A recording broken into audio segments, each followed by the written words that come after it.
Friends তোমরা সবাই কেমন আছো? আশা করি সবাই ভালো আছো। তো আমার চ্যানেল লক্ষ্মী মাতা কিচেনে তোমাদের সবাইকে স্বাগতম। আজকে আবার একটা নতুন ধরনের রেসিপি তোমাদের কাছে নিয়ে চলে এসেছি।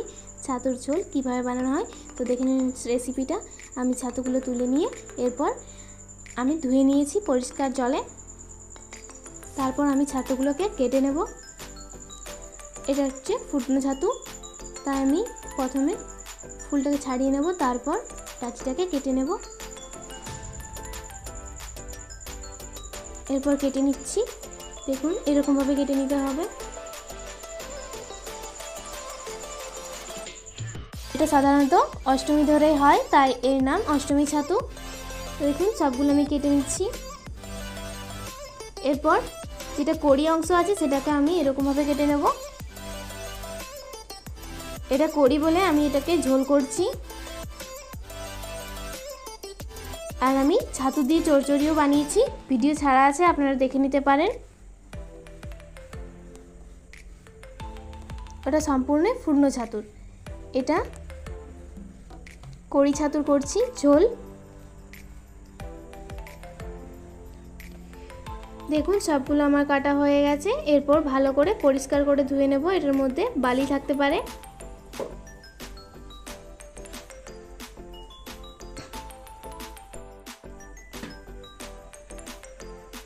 এটাকে 2-3 বার ধরে ভালো করে ধুয়ে নিতে হবে। এরপর আমি তুলে নিচ্ছি।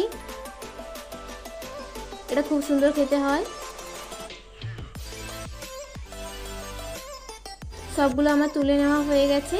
এর মধ্যে যে যে উপকরণগুলো আমি দিচ্ছি সেগুলো দেখিয়ে নিচ্ছি আপনাদেরকে। দেখুন আমি ঝিঙে কেটে নিয়েছি, আলু কেটে নিয়েছি, আর নিয়েছি পুঁই ডাঁটা, নিয়েছি পেঁয়াজ আর আদা বাটা, রসুন বাটা। আমি ঝিঙে, আলু আর পুঁই ডাঁটার পরিমাণটা কম দিয়েছি, কারণ না হলে স্বাদটা ভালো লাগবে না। দেখুন এরপর আমি কড়াই চাপিয়ে দিয়েছি, তেল গরম হয়ে গেছে, পাঁচফোড়ন দিয়ে দিচ্ছি। তারপর দিয়ে দিচ্ছি ধুয়ে রাখা ছাতুগুলো, ভেজে নেব একটুকু।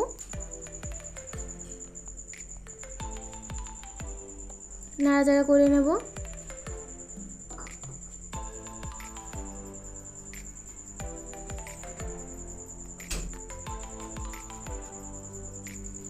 ওপর থেকে একটু নুন ছড়িয়ে দিলাম অল্প পরিমাণে। তারপর দিয়ে দিচ্ছি হলুদ গুঁড়ো, নাড়াচাড়া করে ভেজে নেব।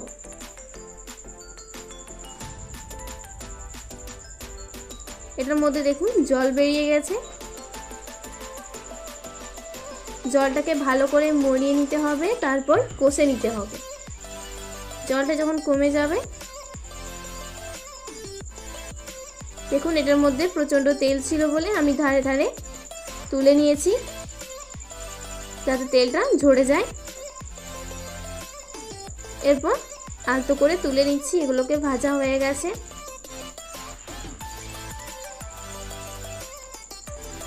এগুলোকে তুলে নেব এরকমভাবে। আপনারা অবশ্যই এটা করবেন, যাতে তেলটা অনেক বেশি থেকে যাবে। দেখুন আবারও কড়াই চাপিয়ে দিয়েছি, এর মধ্যে তেল দিয়ে দিচ্ছি। তেলে দিয়ে দিচ্ছি পাঁচফোড়ন, তেজপাতা, আর দিয়ে দিচ্ছি দারচিনি, এলাচ আর লবঙ্গ। এরপর দিয়ে দিচ্ছি পেঁয়াজ কুচিগুলো।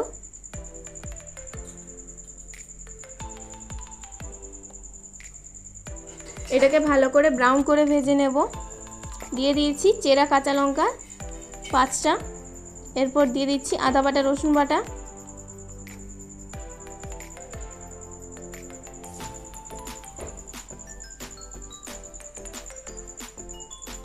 ভালো করে ভেজে নেব। দেখুন এটা ব্রাউন করে ভাজা হয়ে গেছে। এর মধ্যে দিয়ে দিচ্ছি একটা টমেটোকে আমি ভালো করে চিড়ে নিয়েছিলাম।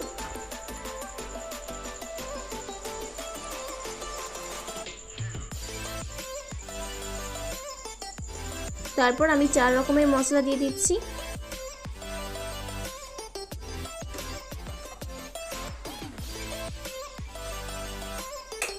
নাড়াচাড়া করে নিচ্ছি।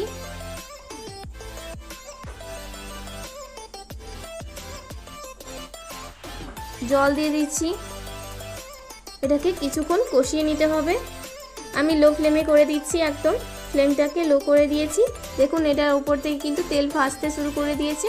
যখন দেখবেন মশলাটাতে তেল ভাসছে তখন জানবেন হয়ে গেছে মশলাটা। এরপর ভেজে রাখা ছাতুগুলো দিয়ে দিচ্ছি, আর যে সবজিগুলো আমি কেটে রেখেছিলাম সেগুলো দিয়ে দিচ্ছি। তারপর ভালো করে রান্নাটাকে কষিয়ে নিচ্ছি।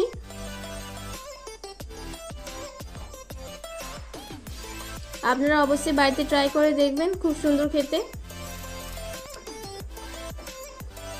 এরপর দিয়ে দিচ্ছি পরিমাণ মতো নুন।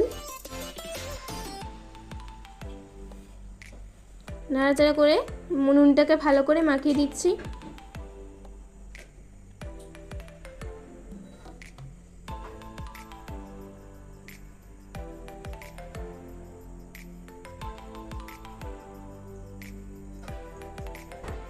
এটাতে আমি একটা পাত্র ঢাকা দিয়ে দিচ্ছি কিছুক্ষণের জন্য। ফ্লেমটা লোয়ে করে দিচ্ছি। পুরো ঢাকাটা খুলে নেব। দেখুন এটার মধ্যে কিন্তু জল বেরিয়ে গেছে। নাড়াচাড়া করে নিচ্ছি। আমি দেখে নিচ্ছি আলুটা সেদ্ধ হয়েছে কিনা। দেখুন এরপর আবারও ঢাকা দিয়ে দিচ্ছি। তরকারিটা ভালো করে সেদ্ধ হয়নি। ঢাকাটা খুলে নিচ্ছি। আবারও কিছুক্ষণ ঢাকা দিয়ে রেখেছিলাম।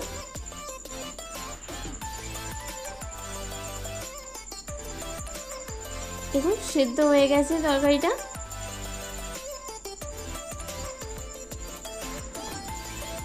গ্যাসের ফ্লেমটাকে বাড়িয়ে দিলাম। এর মধ্যে এরপর জল দিয়ে দিচ্ছি, যেহেতু এটা অষ্টমী ছাতুর ঝোল বানাচ্ছি।